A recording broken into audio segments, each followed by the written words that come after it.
Hello, everyone. Welcome to another edition of the Blackshirt Breakdown. My name is Steve Mark. I'm a staff writer at Inside Nebraska, part of the Rivals Network. And that man over there, that is Jay Foreman, our NFL veteran and former Nebraska Blackshirt. Jay, 13-10 loss from the Huskers to the Iowa Hawkeyes, the arch rival. Iowa Hawkeyes on Tom Osborne Field is not how anybody around here wanted the game to go. Just another loss to the Hawkeyes. I know they got them last year, but this one kind of stings a little bit because the bowl was right there for the taking this entire month of November. After going 3-0 in October, Nebraska drops 4 straight in November. And will not be bowling again for a 7th straight season. So, Jay, good to have you back again. But what were your overall thoughts of the game? And I guess after you get done with that, what did you think about Matt Rule's debut season as a Huskers head coach? Right. I mean, I think the game was a tough game. I mean, I think, like you said, starting the month off 5-3, Yep. 4 games ago, you didn't want to get down to the last game against Iowa to have to win to go to a bowl game. To be frank, Nebraska ruined Iowa's season last year because they knocked Iowa out of the Big Ten championship. And so, Iowa was going to be extra motivated, even though they, had a rash of injuries to some key players. They come in packing their defense, one of the best special teams in the nation, both in all 4 facets. That means kicking return, punt return. They're top notch, well coached. And so, your backs were against the wall. But, I think, like you said, Nebraska, I think, started a little slow, handled their business, got back into the game, had the game tied up. Made a huge play, I think, with 41 seconds later, and then or 41 seconds left, excuse me, and then just kind of almost I felt like they sped up too quick, and then having to burn that timeout really, I think, put everything into overdrive. Where I think Nebraska started slow, but then kind of just dictated the whole pace of the game after that. I mean, I don't think Nebraska's defense gave up a first down except for late in the third or beginning of the fourth quarter, so that means they pitched a shutout. And they were, kind of just plotting along, doing their thing. And then I think once we burned that timeout when we had the ball back after the Tommy Hill interception, everything sped up. It was probably the longest and fastest 31 seconds ever, right? It just kind of went back like that. And then Iowa was able to bust that big run, which you hated to see, and then brought in a guy that hadn't kicked all year and made a field goal. So yeah, typical Iowa win, typical Iowa Nebraska game is good. It's gonna go, down all the way to the wire. And if you ask me about Matt Rule's season, I think it was probably about that, where I think, you saw a lot of improvement, even though they're still 5-7, right? You see that I think the accountability and the guys there is consistent. You kind of knew what you're going to get, and maybe throw out the Michigan game. It was a learning experience, but you can kind of see, what he's trying to accomplish. And that's just from a football standard standpoint, you can see what he's trying to do. And I think, remember when we went back and you asked me about what do you want to see in that first season? Yeah. Obviously, I thought that they could make a bowl game, right? Because I think the opportunity and the turnover in the West and where Nebraska was talent wise should have been an option. But I wanted to be towards the end of the season where I could tell you without a doubt I could see what he's trying to do and why he was doing it and how he was doing it and what potentially could be in the future. Clearly, after year one, and that I knew, or kind of felt like I knew what he was trying to do, probably after the Michigan game, after the Illinois game. Unfortunately wasn't able to get over the hump and make get 6 wins. I felt like they left probably 2 or 3 of them out there, and you just needed one. And they could have very easily beat Iowa as well. So I think it's just a little bit of a missed opportunity, but they got to turn the page and really turn that same focus that would have been for those 15 practices and take what's positive and attack the, recruiting, transfer portal. And then also, looking at what they can do, internally as a staff better too, not to break up the staff, but like, okay, well, we learned a lot going into Big Ten. And it was like this year as a team is learning a lot of their learning experience as well. Yeah, absolutely. There's a saying inside that program, what's next? And that's what's next. We at the Blackshirt Breakdown are having a what's next moment right now. So we will be taking one final look at the Iowa game here. We'll be breaking down 6 plays And let's start off with some positive. Like always, we'll have some positive and not positive plays, but let's start out with some positive. And there are going to be some third down throws from Chubba Purdy, who I thought, maybe did, he obviously wasn't perfect. He had those 2 fumbles. He lost one, had that weird kind of shovel pass, if you want to call it that. I don't think he was really trying to throw it. I think it was cold. The ball was slick and it fell out of his hands. But Chubba Purdy, he was 8 of 12 on third down, and 5 of those 8 completions went for first downs. I thought Chubba did pretty well throwing in third and long situations, which all season long hasn't really been good at Nebraska. But then Chubba comes in season finale, and he did pretty well in that category, I believe. So let's get the plays up here. If I can find my share screen, there it is. So Jay, this is a first one. It's a 3rd and 11. What looks like on the 45-yard line, midway through the third quarter. Josh Fleeks, a receiver by trade, plays a little bit of running back. He lines up in the backfield, and I thought this was a pretty good job from Marcus Satterfield trying to get an athlete lined up in man-to-man coverage on a linebacker. Is that where you see too? Yeah, very, very rarely does Iowa go to man-to-man, but this is how confident Iowa thought they were due. They thought they could lock us up because of our youth at receivers, but one thing they didn't account for is Josh Fleek. So when you see him motion outside of there, it's one-on-one. Number 34's got business, right? They're coming right at you. And how do you get an explosive play, Steve? What do we say? Right up the middle. That's how you attack a team like this, up the middle. And this is Fleeks, a better athlete against a pretty, all-conference caliber linebacker. Yep. Higgins leads the Big Ten in tackles, but right here is pretty much an option route and the seam route, and he had a 2-way go on him, and Chubba Purdy stepped up and put it right on him. And this is first of all, it's a great concept and call by Marcus Satterfield, right? But then it's even better execution. You start there, you get outside the tackle box, so essentially you're 5 out, and you're taking him and putting him at a tight end position, but he doesn't have to play on the line of scrimmage right there. Give him a little shake and bake, got the feet stopped right there. Once those feet stop, he's overextended. You got to throw it where, Steve? What we always talk about high school kids, we need it right on the hash, right?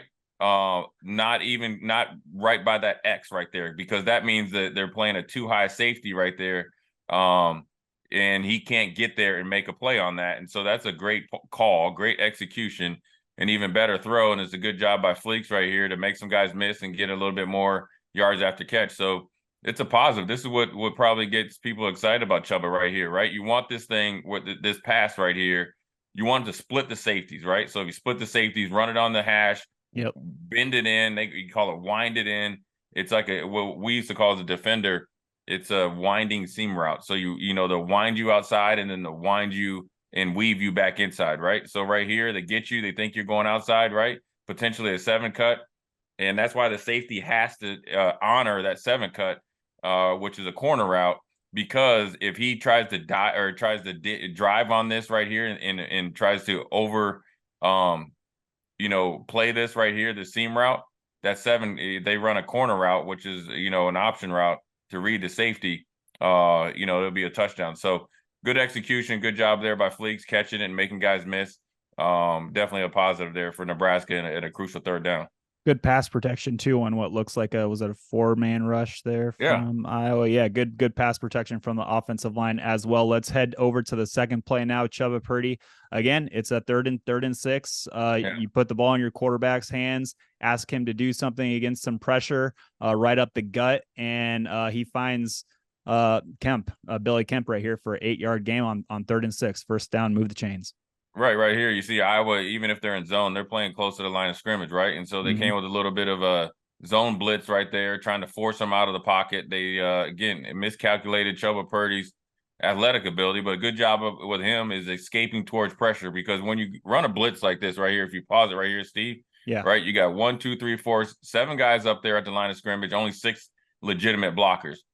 And a defensive coordinator wants you to confuse you to see if you, the quarterback, can pick up the guy that you're responsible for. Number 2, the offensive line does a good job of figuring out where they overload it right here, and they kind of do a false, kind of drop there where you kind of fake like you're rushing Higgins, and then it's to free up number 1 here. Yeah. Now what Chubba does, he gets outside of number 13 Jones and breaks contain.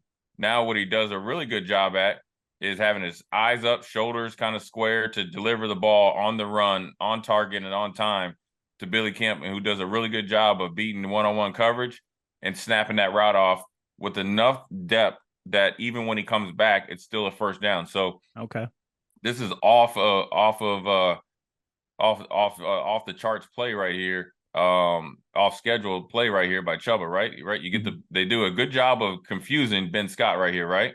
And getting number one free. That's the point of the good on them. That's why they're one of the best defenses in the nation, right?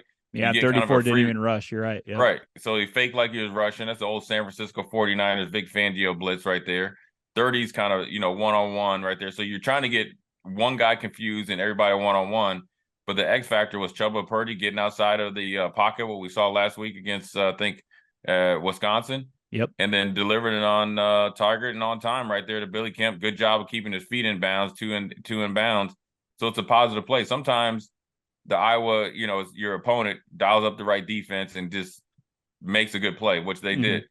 But then on the other hand, you need somebody to be able to be off schedule and then also make a football play. So this is a positive play here by Nebraska and Chuba Purdy, and it was a good play call by Satterfield. So the blocking was good. Even Ben Scott's going to make a mistake, it's legit because 34 did a really good job of selling the blitz, right? And when I talked about earlier, the quarterback is responsible for one guy. So normally it would be the free runner, right? And I'm not sure on their pass protection. It looked like they're turn protecting. I don't know if they do outside or inside out scan by the running back, but ultimately Chuba Purdy made a really good play here off schedule. And for this will be upcoming play that we break down will be the second to last positive play that we talk about, and we're headed to the defensive side of the ball. Jay, what did you think about Tommy Hill's performance? 3 tackles, 3 pass breakups. It looked like he was really kind of controlling his wideout, who he was responsible for all day. He obviously had the late interception that gave the offense the opportunity in the first place to go down and win the game. But with Quentin Newsom banged up, Tamon Lynham was playing a lot of snaps at that other corner, and Tommy Hill kind of took over that number 1 role once Quentin was unable to go with an injury in the later parts of the game. But Jay, we can talk about the pass coverage, we can talk about tackling, but I want to talk about Tommy Hill's ability to set the edge here once he diagnoses reverse and then busts his butt to get to set the edge, turn the ball carrier inside toward his help. What did you think about this play? Yeah, it's a good job. I mean, again, it's like Chuba Purdy. You got to do some things off schedule, right? You get kind of fooled a little bit sometimes. Like, look, it's a unique information or unique formation right here, and you run it, right? And then so it's he's reading it, and you kind of get fooled, right? That's what the good on them. So what does he do? He knows his responsibility, and what does he do? He goes and contains the play, and then who's the responsibility on? The alley and field players, right? Everybody got fooled a little bit. That's okay. I mean, it's not okay, but I mean, it's okay in the scheme of you're playing a good team and they're going to make plays. But what's even better, I think Tony White said it earlier in the year, right? We start out in A, we kind of skip over B, but we arrive at C at the right time in gang tackling, right? So this is an example of it right here. And this is a kudos to all the coaches and the defensive players, right? Like you see him right here. Everybody kind of, thinks it's going to be a regular Iowa play, right? And you're not going to hear him say reverse because it's so loud out there. Okay. Yeah. Tommy Hill, he makes a mistake, but not even that. He just gets out flanked. But what does he do? He doesn't give himself up.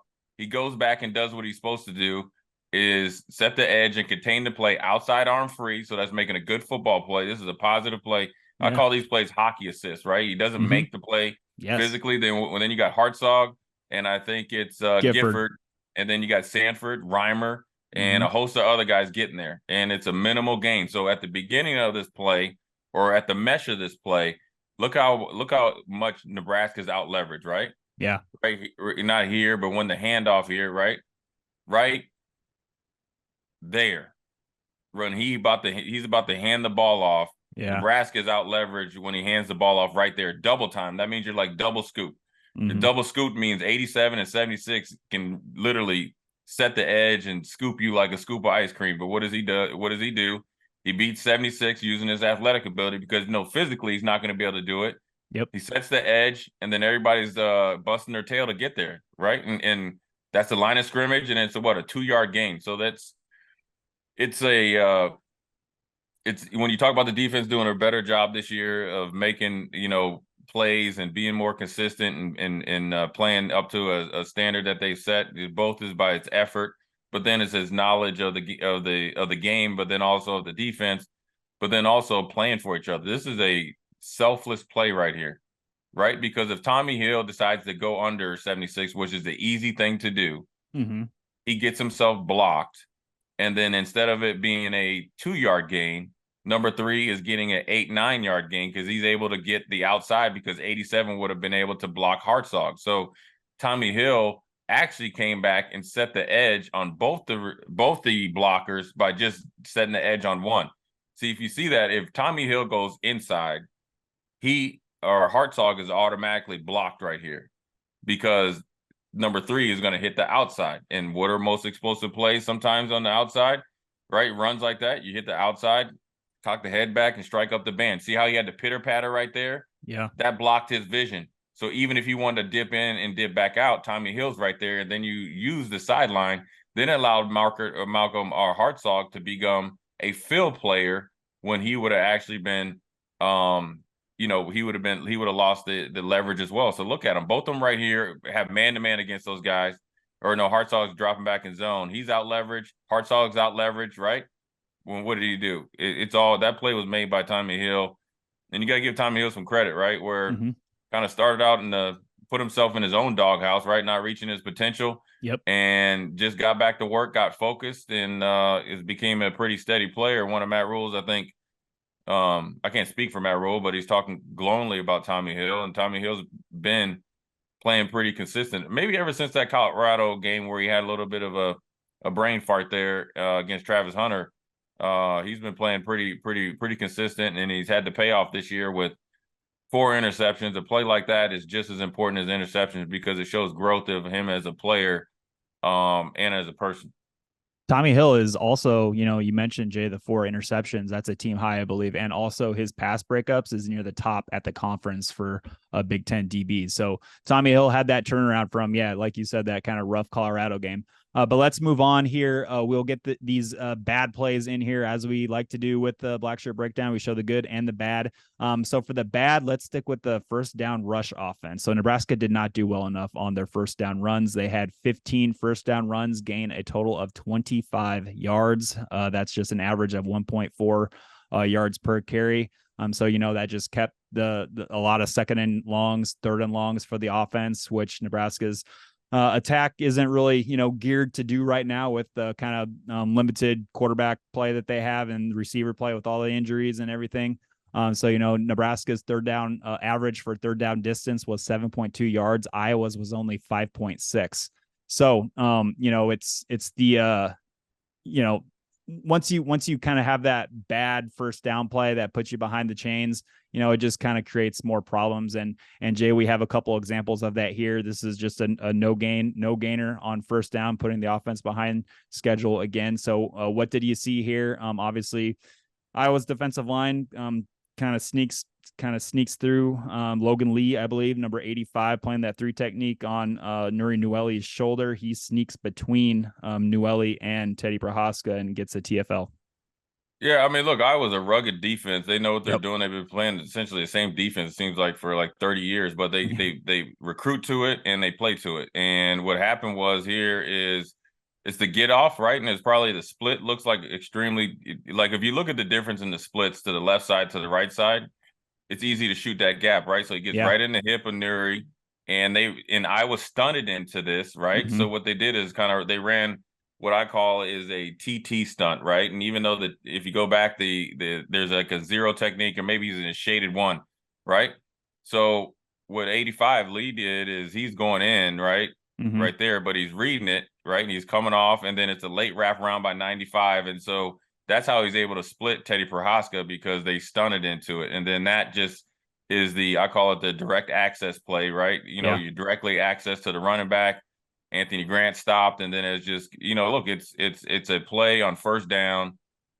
It's good on them. The right call, execution for the right play. That's it. I mean, we got caught in a schematic, they schemed up this play perfectly for our set right here.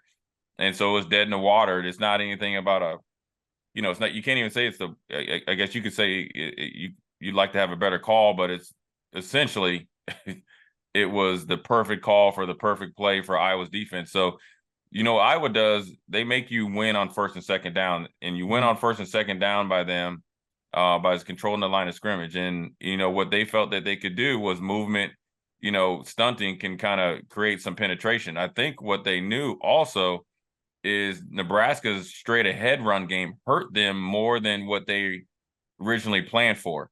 So this was a good adjustment by them to try to get some movement, to get penetration, because they knew probably from last year, if they lose on first and second down, they will not beat Nebraska. And that's what they were able to do. So they sold out on offense and defense to win first and second down. And that was their game plan. And it wasn't just by lining up and beating Nebraska. They schemed up some things. So you got to give them credit where credit's due. What about this second run play? We'll get it here in a second. Right here, Jay, they kind of load the line of scrimmage, a lot of bodies everywhere. It's obviously 1st and 10. Nebraska wants to get north and south here, but one guy gets beat, and if my memory was right, it's Nuri here. Logan Lee again, number 85. Right. Oh yeah, he's the real deal. I mean, he was a good player last year. He started and they had a 1st-round pick, and right there you see him right there. He does a really good job of shedding Nuri, and it's pretty blocked up, pretty decent. Right here, right? Right, maybe a little bit laid out of stance. Good job by him. Look at the hat and hands right there, and kind of uses his leverage against him, kind of tosses him or whatever. And if Nuri was able to kind of stay on that block, you like you like Ben Scott coming off late right there. Lutovsky's kind of stalemating and winning, right? I mean, this isn't you missed a face mask right there. It's like the 3rd one they missed all game, which would have been 15 yards. That was obviously a face. Yes, Chubb, but that was a face mask right there. And so it was. Look, sometimes you get beat, and that was it. And that was just the one play. I mean, I think with Iowa, 2, 3, 4-yard runs are positive runs. That's just how rugged they are up front. They play. Look, they're physical, right? Like this is physical. Look at this. I mean, both of them. The double team, they're able to sit in there, and stalemates or wins. Nuri just got a little bit too top heavy right there, and you want to give Logan Lee credit where he was able to win right there, and it was a really good play on his part, and it was also a double good play that the referee standing right there to the left missed that face mask. And so the direct access plays usually, penetration and stuff stop any type of run play. So it's good play by 84 right there. But after that, I think it was pretty. Look, even Lutovsky got a little pancake action going. Look at Lutovsky right here. Little finish him here, right? And then Ben Scott doing a good job of climbing up to the second level, right? 3 or 4 yards down there. Bryce Benhart, had his guy, and then it was at Borkature and 44 and Justin Probably Evans Lindenmeyer, Jenkins. Lindenmeyer, and look, they're all getting busy. So just one block right there stopped it from being a good 1st down run play. But that's what Iowa was going to do. They were really keyed in on stopping us in 1st and 2nd down, and hence why would have made even the 3rd down percentage of Chubba Purdy even more. Probably, obviously more of a positive there, considering that you're playing behind the chains, even that much. For sure. One more play, Jay, and we will be out of here. Let's talk about this one play. This is a run stuff from Nebraska's defense, and I wanted to show this one just because there's a 4-man line right now. 3 of them are true freshmen. So you got Nash right there lining up over the right guard, and then you have Princewell at the jack. You have Riley Van Poppel. Next to him, you have Nash Hutmacher, and then you have Cam Lenhart playing that defensive end position. Sure. And then they stop this run, and I think it just shows the potential of the defense next year if everybody kind of stays put and all goes to plan if you're a Husker fan. But this is just, the future is bright if you look at this play and just think what can be in the future. Right. I mean, Nebraska's recruited well and developed well. It's not just about having good young players. It's being coached by Terrence Knighton and Terrence Knighton coaches all these guys. So, and then, I mean, and also the older guys teaching the young guys how to play, right? Look, establish the line of scrimmage, good hands, right? Look at all of them right there.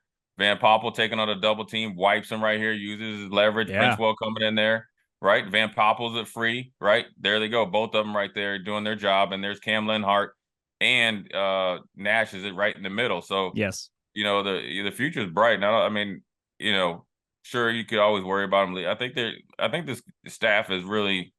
I'd be very surprised if you have any attrition. Is because the staff has done a good job of creating a plan for each of these players, giving them opportunity, and they all seem like a bunch of kids that want to be here, right? And this is about Nebraska, not themselves. So, and that's how you're able, when you have, I think the mindset of those three, along with Nash and Ty and everybody else, but just we're talking about the freshmen right now, is when you're selfless and motivated and want to be somewhere, you develop a lot faster, right? Okay. So and the reason why is because you're given everything that you're given, as you're giving to the program and the coaching as much as they're giving back. That's how you have to, right? Look at Princewell right here, right? Little slick slide move right here, right? He's like Spider-Man, right? So he's right, Plastic Man in there. And then you got Van Poppel and guys right there. So I think that it's just if that's a play right there, that snapshot is an embodiment of the coaches and how they recruited some of the guys and who they recruited, and they recruited the player, the person, or first and foremost, the relationship that they have with their players. Whereas like you sit on somebody's couch and talk to the player, and was player, coach, player, parent, player, mentor, player as a custodial person, and say, look, if you do A, B, C, and D, and you play well, play up to the potential, you'll play. And they've done that. So they're very obviously, all three of them are very coachable kids, right? To be that young. I think Van Poppel didn't show up to training camp. He was a summer guy. Yeah, Princewell as well. I think Cam Linhart might have been here a little bit early. But to be coachable, learn the techniques, learn the defense, and then go against a rugged offensive line, a better offensive line than Iowa had last year. So they've been running the ball a pretty good clip coming in here. To all hold the point, and then use the techniques that, I'm assuming Terrence Knighton has been, preaching to these guys, is a testament to those three individually, but then also collectively as a defensive line, defense, and as a team, what they've done. So that's a good play to end on. Jay, one more before we get out of here. Just what's next right now? So we are entering December. The early signing period starts December 20th. It lasts for 3 days until the 22nd. Just for coaches inside the program, you played, you coached some things. Just what's it like inside the program? If you're like a Husker coach right now, what's like the next thing? It's going to get crazy here, right? Right. I mean, this is there's no days off. I mean, yes, you might took the weekend off, but really, if you get this close to getting to a bowl game, you think, okay, we're this close to doing something special, right? The stakes are only going to get higher. So I'm doubling down on my effort and intention. I'm going to meet with all the players sooner than later. And then obviously recruiting, I think this staff recruits year round, obviously. And then you got to, re-recruit some of the players on the roster, as far as the portal. Then you got to look at portal guys. And then it's a nonstop. And instead of looking at it like, oh, things are going to get crazy, let's look at things. Let's create the chaos, right? Let's go get a couple guys that maybe people didn't think we're going to get. Maybe we keep a couple guys or whatever we need to do, and then hit the ground running, man. This is 365, 24/7, 365, and this is what you sign up for. And it should be embraced. And even look, you get the early signing period done right around Christmas, right before Christmas or some 22nd, 23rd, 24th, right? I think it is. Go Christmas, and then boom, we're thinking about the off season. We're thinking about, winter conditioning, getting everybody here, the early enrollees, and then going from there. So, it's huge. I mean, they should be excited. I mean, they should be motivated, excited. I guess, angry you didn't beat Iowa, but all those things should be moving in a positive fashion to, moving on to bigger and better things, because the glimpses that you've shown this year, right? Both small, medium, and big, right? And you started out on a good foot, showing that actually you're a lot better than what people, guesstimated against Minnesota. That's the low benchmark moving forward. Now, let's not ever have a season where we don't make a bowl game. Let's go and improve the roster and then just go from there. A lot of stuff's going to be happening, and keep it tuned into Inside Nebraska to follow all of it. We will be doing our best to keep up with everything that's about to happen any time now. So it's about to get fun.